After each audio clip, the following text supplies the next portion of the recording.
रथ चला गया, राजा दशरथ ने फिर कौशल्या के भवन में आके कहते, कौशल्या राम चला गया, मेरा जीवन चला गया, मुझे एक पल को भी सुकून नहीं, शांति नहीं, चैन नहीं, एक एक मिनट मेरा बरसों जैसा गुजर रहा है, पर एक आशा का दीपक दिल में जल रहा था कि सुमंत जी साथ राम को समझा कर वापस ले आए। आज वो दिन आ गया, सुमंत वापस आ गए। अवध में समाचार दिया, राजा दशरथ ने कहा कह दो वो कौशल्या के भवन में वो वहीं जल्दी से मेरे पास आ जाए। सुमंत जी जब कौशल्या के भवन में आने लगे तो जो महलों का बीच का जो आंगन था, प्रांगण था, वहां देखा सुमंत आ रहे, राजा दशरथ खड़े हो गए। धैर्य टूट चुका है और खुद ही आगे चल दिए।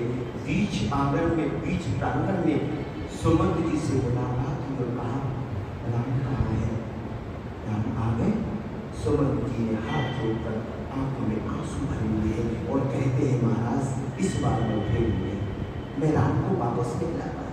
वो तो वन में चले तो उन्होंने कहा कि जा करके माँ कैकेयी से कह देना राम वन को चला गया है, अब 14 वर्षों के बाद ही लौटेगा।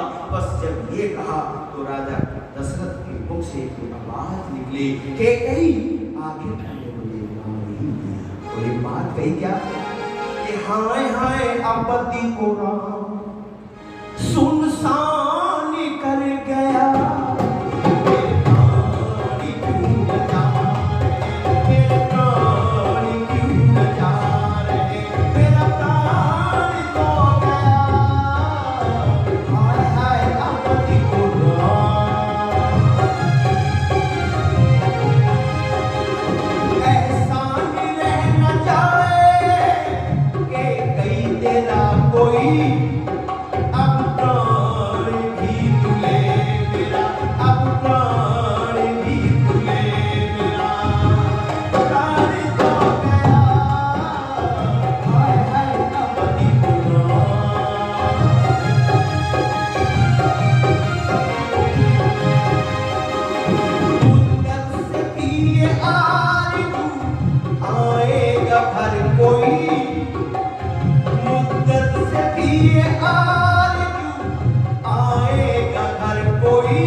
कौशल्या मेरी आंखों के सामने एक फिल्म से एक नाटक सच कौन सा चढ़ती जवानी में था और मैंने धनुर् विद्या को सीखा, शब्द भेदी विद्या को सीखा, नित्य अभ्यास से बढ़ाया।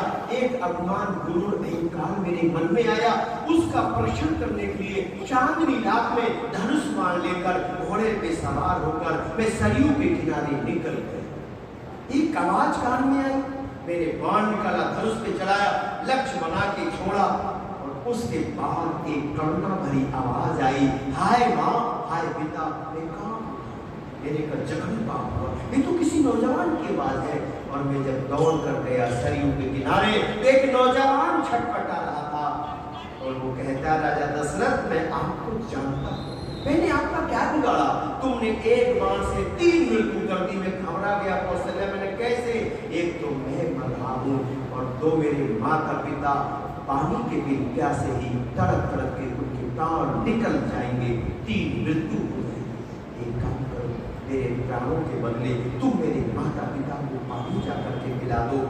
राजा दशरथ ने कहा कौशल्या मैंने कहा मुझे माफ कर दो, मैं क्या कहता हूँ, पर जाओ जल्दी जाओ, कहीं उनके प्राण न निकल जाए। पर पानी पिलाने से पहले गोल मचा मैंने जल लिया, उस पात्र में जो उस सरयू पर हिलोने ले रहा था मैंने भरा कंपन थी, जल छलक रहा था।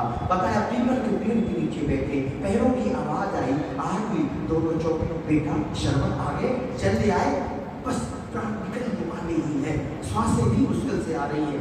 बेटा बेटा आवाज में चुप था, तुम कौन हो? बोलोगे नहीं तो पानी नहीं पिएंगे।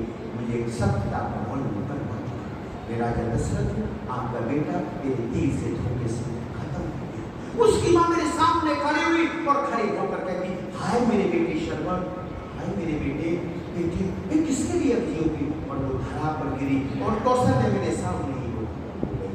लेकिन उसके पिता ने कहा, लाओ ये नोटा मुझे दे दो। मैंने सोचा एक बच जाएगा, पाप से बच जाऊंगा, पर उसने जल लेकर अंजलि में लिया और मेरी तरफ देखते हुए एक बात कहता है,